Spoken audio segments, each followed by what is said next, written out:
క్రీస్తునందు ప్రియమైనటువంటి సహోదర సహోదరులందరికీ మన ప్రభువును రక్షకుడు అయినటువంటి యేసుక్రీస్తు వారి యొక్క నామములో వందనములు తెలియజేస్తూ ఉన్నాం. బాగున్నారు కదండి? నేను మీ సిస్టర్ రోస్లీని. ఈరోజు మనం కింగ్స్ ఇన్ బైబిల్లో ఇశ్రాయేలు రాజ్యాన్ని పరిపాలించినటువంటి రాజులలో 13వ రాజును గురించి మనం ధ్యానిస్తూ ఉన్నాం. ఇంకెందుకు ఆలస్యం, ఆ రాజు ఎవరో, ఆ రాజు యొక్క పరిపాలన ఎలా ఉందో ఈరోజు మనం చూద్దాం. మనం గమనించినట్లయితే ఇశ్రాయేలు రాజ్యాన్ని పరిపాలించినటువంటి 13వ రాజు పేరు ఏమిటి అంటే యెరోబాము. ఈ యొక్క యెరోబాముని ఏమని పిలుస్తూ ఉంటారు అంటే రెండవ యెరోబాము అని చెప్పి పిలుస్తూ ఉంటారు. మనం గడిచినటువంటి వీడియోస్లో గమనించినట్లయితే ఇశ్రాయేలు రాజ్యాన్ని పరిపాలించిన రాజులో ఇతని కంటే ముందుగా యెరోబాము, నేబాతు కుమారుడైనటువంటి యెరోబాము కూడా ఉన్నాడు. కాబట్టి ఈ యొక్క యెరోబాముని ఏమంటున్నారు? రెండవ యెరోబాము అని చెప్పి తెలియచేయడం జరుగుతుంది. ఈ రాజు ఇశ్రాయేలు రాజ్యాన్ని పరిపాలించేటువంటి సమయం గమనించినట్లయితే క్రీస్తు పూర్వము 793వ సంవత్సరం నుంచి క్రీస్తు పూర్వము 753వ సంవత్సరం వరకు, అనగా 41 సంవత్సరాల వరకు సుమారుగా ఇశ్రాయేలు రాజ్యాన్ని ఈ యొక్క రాజు పరిపాలన చేశాడు. ఎవరు ఈ రాజు అని మనం గమనించినట్లయితే యెహోయాషు కుమారుడు అయినటువంటి యెరోబాము. మనం గడిచినటువంటి వారములో 12వ రాజును గురించి మనం ధ్యానించాము. అతని యొక్క కుమారుడే ఎవరు అంటే యెరోబాము. ప్రియమైనటువంటి వారులారా, ఆ సమయంలో మనం గమనించినట్లయితే ఇశ్రాయేలు రాజ్యాన్ని అమజ్యా, అజర్యా అనేటువంటి 2 రాజులు ఈ యొక్క రాజు పరిపాలన అంతటి కాలంలో జరుగుతూ ఉంది. మనం గమనించినట్లయితే అమజ్యా అనే రాజు యూదా రాజ్యాన్ని పరిపాలన చేస్తూ ఉన్నాడు. ఆ యొక్క రాజు దాదాపుగా 15 సంవత్సరాల పరిపాలన చేసినటువంటి తరువాత యెరోబాము రాజుగా పట్టాభిషేకం చెందుతాడు. ఆ తరువాత యెరోబాము పరిపాలన జరుగుతున్నటువంటి సమయంలో యెరోబాము 14 సంవత్సరాలు పరిపాలన జరిగించిన తరువాత ఆ యొక్క అమజ్యా యొక్క కుమారుడైనటువంటి అజర్యా రాజు అవుతారు. అంటే వారు యూదా రాజ్యాన్ని ఏమో అజర్యా పరిపాలన చేస్తూ ఉన్నాడు. అదే సమయంలో ఇశ్రాయేలు రాజ్యాన్ని ఏమో యెరోబాము రెండవ యెరోబాము పరిపాలన చేస్తూ ఉన్నాడు. అయితే యెరోబామును గురించి మనం గమనించినట్లయితే రాజుల 2వ గ్రంథము 14వ అధ్యాయము 23వ వచనము 23వ వచనము నుంచి 29వ వచనం వరకు కూడా ఈ యొక్క రాజు అయినటువంటి యెరోబామును గురించి తెలియచేయబడుతుంది. 14వ అధ్యాయము 23వ వచనము నుంచి 29వ వచనం వరకు యెరోబాము ఏ విధంగా పరిపాలన చేశాడో తెలియచేయబడుతుంది. మొట్టమొదటిగా మనం గమనించినట్లయితే ఇశ్రాయేలు రాజు అయినటువంటి యెరోబాము ఏం చేస్తూ ఉన్నాడంటే రాజుల 2వ గ్రంథం 14వ అధ్యాయం 23వ వచనంలో మనం గమనించినట్లయితే యెరోబాము షోమ్రోనులో 41 సంవత్సరాల రాజ్య పరిపాలన చేశాడు అని ఇక్కడ తెలియచేయబడుతుంది. 24వ వచనాన్ని మనం గమనించినట్లయితే ఈ యొక్క యెరోబాము ఏం చేస్తూ ఉన్నాడంటే అతడు పెట్టుకున్న పేరుకు తగ్గట్టే నేబాతు కుమారుడైనటువంటి యెరోబాము చేసినటువంటి ఆ యొక్క పాపాన్ని విడువక దానినే అనుసరిస్తూ వస్తూ ఉన్నాడు. కాబట్టి యెహోవా దృష్టికి చెడుతనము జరిగించెను అని దేవుని లేఖనములో స్పష్టముగా తెలియచేయబడుతుంది. మనం ఇంకా గమనించినట్లయితే అప్పుడు ప్రవక్త ఎవరు ఉన్నారంటే యోనా ప్రవక్తగా ఉన్నట్లుగా మనం చూస్తూ ఉన్నాం. అయితే ఈ యొక్క ఇశ్రాయేలు రాజు అయినటువంటి యెరోబాము చేసినటువంటి ఒక మంచి పని ఉంది. ఏమిటి ఆ మంచి పని అంటే అప్పుడు ప్రవక్తగా ఉన్నటువంటి యోనా, ఎవరు ఈ ప్రవక్త? అమిత్తై కుమారుడైనటువంటి యోనా ప్రవక్తగా ఉన్నాడు. అప్పుడు ప్రవక్తగా ఉన్నటువంటి యోనా మాట విని ఏం చేశాడు అంటే ఇతడు హామాతునకు పోవు మార్గము మొదలుకొని మైదానపు సముద్రం వరకు ఇశ్రాయేలు వారి సరిహద్దును మరలా స్వాధీనపరుచుకొనెను. ఏం చేశాడు ఈ రాజు అంటే ప్రవక్త మాట విన్నాడు. ఆ ప్రవక్త మాట విని యుద్ధము చేసినప్పుడు అతడు హామాతునకు పోయే మార్గం నుంచి మైదానపు సముద్రం వరకు కూడా ఇశ్రాయేలీయుల యొక్క సరిహద్దును మరలా అతడు స్వాధీనము చేసుకున్నాడు. పోగొట్టుకున్నటువంటి తన యొక్క తాత టైంలో పోగొట్టుకున్న రాజ్యాన్ని తన తండ్రి చాలా వరకు రాజ్యాన్ని తీసుకున్నాడు. చాలా వరకు యుద్ధము చేసి విజయాన్ని పొందుకున్నాడు. అదేవిధంగా తన తండ్రిని అనుసరిస్తున్నటువంటి ఈ యొక్క రాజు అయినటువంటి యెరోబాము కూడా ఏం చేస్తూ ఉన్నాడు ఇశ్రాయేలు రాజ్యపు సరిహద్దులను మరలా విశాలపరుస్తూ ఉన్నాడు. మరలా వాటన్నిటిని కూడా స్వాధీనము చేసుకుంటూ ఉన్నట్లుగా మనం చూస్తూ ఉన్నాం. ఎందుకు స్వాధీనం చేసుకోగలిగాడు అంటే అక్కడ ఒక మంచి మాట మనకి కనిపిస్తుంది. ఏమిటి ఆ మాట అంటే, అప్పటి సమయంలో ఇశ్రాయేలు ప్రజలకు సహాయకులు ఎవరు కూడా లేరు. చిన్నలే గాని పెద్దలే గాని ఏ సహాయకులు ఇశ్రాయేలు ప్రజలకు లేరు. కాబట్టి అక్కడ మనం గమనించినట్లయితే 27వ వచనంలో తెలియచేయబడుతుంది, యెహోవా ఇశ్రాయేలు వారు పొందిన బాధ ఘోరమైనదనుకొనెను. ఇశ్రాయేలును పేరు ఆకాశము క్రింద నుండి తుడిచివేయనని యెహోవా సెలవిచ్చి ఉండెను. గనుక యెహోయాషు కుమారుడైన యెరోబాము ద్వారా వారిని రక్షించెను.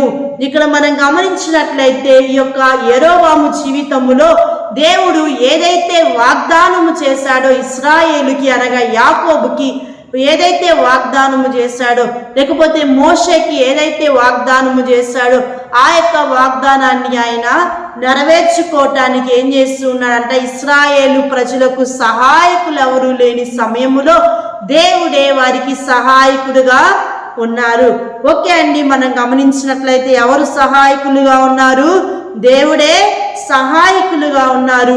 అదేవిధంగా ఇశ్రాయేలు వారి యొక్క బాధ ఘోరమైనది అని చెప్పి దేవుడు చూశారు.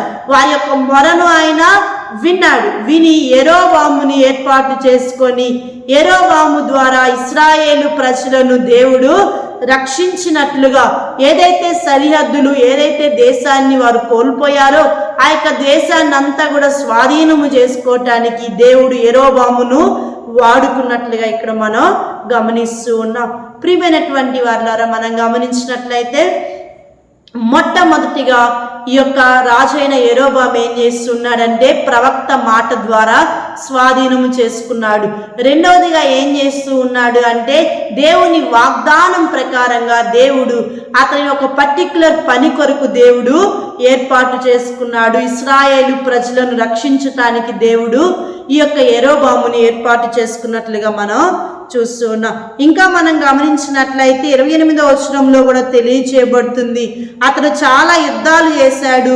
అదేవిధంగా దమస్కు పట్టణమును యోధా వారికి కలిగి ఉన్న హమాతు పట్టణమును ఇశ్రాయేలు వారి కొరకై అతడు మరలా పట్టుకున్న సంగతిని గూర్చి ఇశ్రాయేలు రాజుల వృత్తాంతముల గ్రంథముల యందు వ్రాయబడి ఉన్నది. రాజు చేసిన మరొక మంచి పని కూడా ఏమిటి అంటే తన యొక్క సహోదరులుగా ఉన్నటువంటి యూదా వారికి సహాయకుడిగా ఉన్నట్లుగా కూడా మనం చూస్తూ ఉన్నాం. ఏం చేశాడు? యుద్ధము చేశాడు, యుద్ధములో గెలిచాడు. దమస్కు పట్టణం అదేవిధంగా హమాతు పట్టణం అయినటువంటి వీటిని, దమస్కు పట్టణం ఏమో యూదా వారిది, అదేవిధంగా ప్రియమైనటువంటి వారు మనం గమనించినట్లయితే దమస్కు పట్టణమేమో యూదా వారిది, అదేవిధంగా హమాతు పట్టణమేమో ఇశ్రాయేలు వారిది. అంటే యూదా వారికి సహాయకుడిగా ఉన్నాడు, తన రాజ్యమైన ఇశ్రాయేలు వారికి కూడా ఇతడు ఒక సహాయము చేసేటువంటి వాడిగా, లేకపోతే ఒక సహకారిగా ఉన్నట్లుగా మనం చూస్తున్నాం. పరాక్రమవంతమైన జీవితాన్ని జీవించినటువంటి రాజు యెరోబాము. 3 మంచి విషయాలు మనం చూసాం. ప్రవక్త మాట విన్నాడు, దాని ద్వారా పట్టణాలను స్వాధీనపరుచుకున్నాడు. రెండవదిగా దేవుని యొక్క వాగ్దానము అతని జీవితంలో నెరవేర్చబడింది. మూడవదిగా మనం గమనించినట్లయితే అతడు దమస్కు పట్టణము యూదా వారికి ఇవ్వటం కోసం అని చెప్పి యుద్ధము చేసినట్లుగా తెలియచేయబడింది. తన యొక్క సహోదరుల పట్ల స్నేహ భావాన్ని ప్రేమతత్వాన్ని కలిగి ఉన్నటువంటి వ్యక్తిగా యెరోబాము మనకి కనిపిస్తూ ఉన్నాడు. అయినప్పటికీ యెరోబాము చేసినటువంటి ఒక పాపము ఏమిటి? ఆ పాపం అంటే ఆ బంగారు దూడలను పూజించడం మానలేదు. నేబాతు కుమారుడైన యెరోబాముని అనుసరిస్తూనే ఈ యెరోబాము కూడా వచ్చాడు.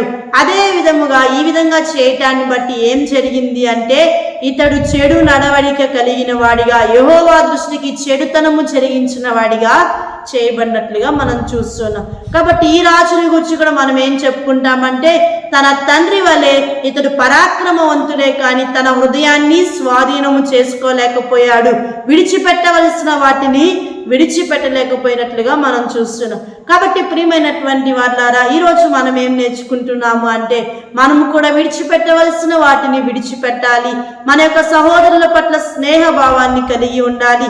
అదేవిధంగా ప్రవక్తల మాట మనం వినేటువంటి వారిగా ఉండాలి. దేవుని వాగ్దానం ఏదైతే మన జీవితంలో దేవుడు మాట ఇచ్చాడో ఆ మాటను ఆయన నెరవేర్చేవాడు, ఆయన నమ్మదగిన వాడు, నీతిమంతుడు అని దేవుని లేఖనములో చూస్తున్నాం. కాబట్టి మన జీవితంలో దేవుడు ఏదైనా వాగ్దానము చేస్తే ఆయన మాట తప్పేటువంటి వాడు కాడు. భూమి ఆకాశము గతించిపోయినా కానీ ఆయన మాట ఎన్నడూ నిరర్ధకము కాదు. కాబట్టి దేవుడు ఒకవేళ మీ జీవితంలో ఏదైనా వాగ్దానం చేసి ఉంటే ఆ యొక్క వాగ్దానం అనేది ఖచ్చితంగా నెరవేర్చబడుతుందని ప్రతి ఒక్కరూ కూడా విశ్వాసం ఉంచాలి అని మనం గమనిస్తూ ఉన్నాం. మనం నిబ్బరము కలిగి ధైర్యముగా వాగ్దానాన్ని చేతపట్టుకొని ముందుకి కొనసాగాలి. రెండవదిగా మనం ఏం చూస్తూ ఉన్నామంటే, తన యొక్క యూదా వారి పట్ల స్నేహ భావాన్ని కలిగి ఉన్నాడు, ఇతరులకు సహాయం చేసే తత్వాన్ని కలిగి ఉన్నారు. ఇక్కడ నుంచి మనం ఏం నేర్చుకుంటున్నామంటే, మేలైనది ఏదైనా మనం చేయగలిగి ఉంటే అది ఖచ్చితంగా చేయాలి. ఇతరుల పట్ల సహాయం చేసేటువంటి వారిగా ఉండాలి. దేవుని లేఖనము కూడా స్పష్టముగా మనకు తెలియచేస్తుంది. అదేవిధంగా ప్రవక్త యొక్క మాట వినటం ద్వారా అతడు స్వాధీనము చేసుకున్నాడు, లేక విజయాన్ని పొందుకున్నాడు. మనము కూడా దైవ సేవకులు ప్రకటించినప్పుడు ఆ వాక్యాన్ని అంగీకరించి వాక్య ప్రకారముగా జీవించినప్పుడు మనము కూడా ఇహలోకపరమైన ప్రతి యుద్ధాలలో విజయాన్ని పొందుకుంటాము, మనల్ని మనం స్వాధీనములో ఉంచుకుంటాము. అదేవిధంగా మనం ఏం విడిచిపెట్టాలి అంటే, విగ్రహారాధన విడిచిపెట్టాలి. అది బాహ్య సంబంధమైన ఆంతర్య సంబంధమైనటువంటిది అయినప్పటికీ కూడా విడిచిపెట్టవలసినటువంటిదై ఉన్నది. కాబట్టి ప్రియమైనటువంటి వాళ్ళారా, మనం గమనించినట్లయితే యేసు క్రీస్తు వారు ఆయన చనిపోయి తిరిగి మృత్యుంజయుడిగా లెగవటాన్ని బట్టి మనం ఏమయ్యామంటే రాజులైన యాజక సమూహముగా మార్చబడ్డాము. కాబట్టి రాజులైన యాజక సమూహమైన మనము కూడా ఏం చేస్తున్నామంటే, ఒక ఆత్మీయ పోరాటములో మనమున్నాము. ఈ ఆత్మీయ పోరాటంలో మనం ఏం చేయాలంటే, మనకి క్రీస్తు వారే ఒక మాదిరిగా ఉన్నారు. కాబట్టి క్రీస్తు వారు నడిచిన అడుగుజాడల్లో మనము కూడా నడవాలి. ఈ యొక్క రాజైనటువంటి యెరోబాము యొక్క జీవితంలో కొన్ని లోపాలు తప్పులు ఉన్నాయి. కానీ మన ప్రభువైన యేసు క్రీస్తు వారు 100% మానవుడిగా 100% దైవికమైన గుణ లక్షణాలను కలిగి ఉన్నాడు. మనము కూడా యేసు క్రీస్తు వారిని అనుసరిస్తూ ఈ లోకములో ముందుకి కొనసాగవలసినటువంటి వారమై ఉన్నారు. ఆయన నీ కోసం నా కోసమే లోకానికి వచ్చాడు.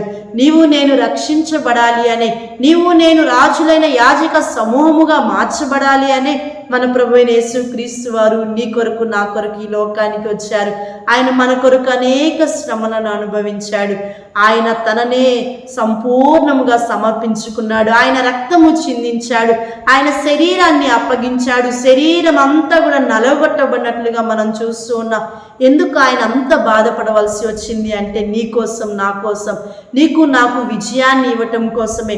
యెరోబాము ఏ విధంగా అయితే ఇశ్రాయేలు ప్రజలను కాపాడటానికి వాగ్దాన పుత్రుడిగా, లేకపోతే ఒక వాగ్దానము నెరవేర్చడానికి దేవుడు వాడుకున్నాడు, అలాగే మన ప్రభు అయిన యేసు క్రీస్తు వారి ద్వారా దేవుడు మనల్ని సమీపస్తుడిగా చేశాడు. ఆయన యొక్క వాగ్దాన పుత్రుడిగా యేసు క్రీస్తు వారు కనిపిస్తూ ఉంటారు. ప్రవచనాల నెరవేర్పుగా యేసు క్రీస్తు వారు కనిపిస్తూ ఉంటారు. అయితే యేసు క్రీస్తు వారిలో అపవిత్రతకు చోటే లేదు. ఆయన పరిశుద్ధుడై ఉన్నాడు. మనము కూడా పరిశుద్ధులుగా ఉండాలని కోరుకుంటున్నాడు. ఆయన మరణాన్ని చేయించాడు. మృత్యుంజయుడిగా సజీవుడుగా యేసు క్రీస్తు వారు ఉన్నారు. నీవు నేను కూడా మరణాన్ని చేయించాలి అని, విజయాన్ని పొందాలి అని ఆయన ఆశపడుతూ ఉన్నారు. కాబట్టి యొక్క ఆత్మీయ పోరాటాలలో మనం పోరాడుతుంది శరీరులతో కాదు, కానీ ప్రస్తుత అంధకార సంబంధమగు లోకనాథులతో మనం పోరాడుతున్న ఆత్మ శరీరముతో ఒక పోరాటము జరుగుతుంది. కాబట్టి ఈ పోరాటములో అంతిమ విజయం మనదే అయి ఉండాలి అని చెప్పి దేవుడు మన నుంచి ఆశపడుతున్నారు. ఈ సందర్భంలో నేను మీకు తెలియచేస్తుంది ఏమిటి అంటే, నీవు నేను అటువంటి విజయాన్ని చూడాలి అని చెప్పి యేసుక్రీస్తు వారు మనకి గురిగా ఉన్నారు. ఆయన జయాన్ని పొందారు. నీవు నేను కూడా జయాన్ని పొందాలి అని చెప్పి దేవుడు మన నుంచి ఆశిస్తూ ఉన్నారు. యేసు క్రీస్తు వారు అయితే మనం గమనించినట్లయితే ఆయన రాజులకే రాజుగా ఉన్నారు. మనల్ని రాజులైన యాజక సమూహముగా మార్చినటువంటి యేసు క్రీస్తు వారిని మనం గురిగా పెట్టుకొని మన యాత్రా జీవితంలో అంతము వరకు మనం పోరాడాల్సింది ఎవరితో అంటే మన యొక్క శరీరేచ్ఛలతో మనం పోరాడాలి. మనం గమనించినట్లయితే మనం కనపడనటువంటి వాటితో, అంధకార సంబంధమైన లోకనాథులతో పోరాడాలి. అవి ఏ లక్షణాలైనా అయి ఉండొచ్చు. బహుశా మనస్సులో నుంచి వచ్చేటువంటి అవి ఉండొచ్చు. మనం గమనించినట్లయితే హృదయంలో నుంచి ఏమొస్తాయంటే ద్వేషం వస్తుంది, అసూయ వస్తుంది, మచ్చడం వస్తుంది, అనేకమైనటువంటి విషయాలు దేవుని లేఖనములో తెలియచేయబడుతున్నాయి. అటువంటివన్నీ మన హృదయంలో నుంచి వచ్చేటువంటి వాటి నుంచి కూడా మనం ఏం చేస్తున్నామంటే యుద్ధాలు చేస్తూ ఉన్నాం. కాబట్టి ప్రియమైనటువంటి క్రైస్తవ సహోదర సహోదరులకు ఈ సమయంలో దేవుడు మనతో స్పష్టముగా మాట్లాడుతూ ఉన్నారు. ఎన్ని పోరాటాలు వచ్చినా కానీ యేసుక్రీస్తు వారిని గురిగా ఉంచుకొని ఆయన ఏ విధంగా అయితే వాక్యముతో సమాధానం చెప్పాడు, సాతానుడు శోధించినప్పుడు ఆ యొక్క అరణ్యమునకు ఆత్మ కొనిపోయినప్పుడు ఆ సమయంలో మనం చూస్తూ ఉంటాం ఏ విధంగా అయితే వాక్యముతో సమాధానం ఇచ్చాడు. ఈ రాళ్లను రొట్టెలుగా చేసుకొని తినమన్నప్పుడు ఏ విధంగా యేసుక్రీస్తు వాడు మనుష్యుడు రొట్టె వలన మాత్రము కాదు, దేవుని నోట నుంచి వచ్చే ప్రతి మాట వలన జీవిస్తాడు. అంటే ప్రతి విషయంలో వాక్యము ద్వారా మనం ఏం చేయొచ్చు అంటే జయాన్ని పొందొచ్చు, అపవాదిని మనం ఎదిరించవచ్చు అని దేవుని లేఖనంలో స్పష్టంగా చూస్తున్నాం.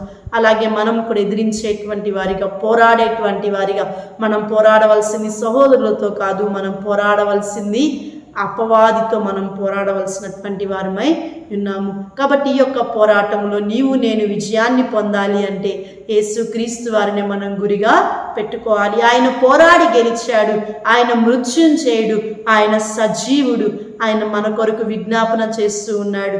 యేసుక్రీస్తు వారు మరలా ఈ లోకానికి రాబోతున్నారు.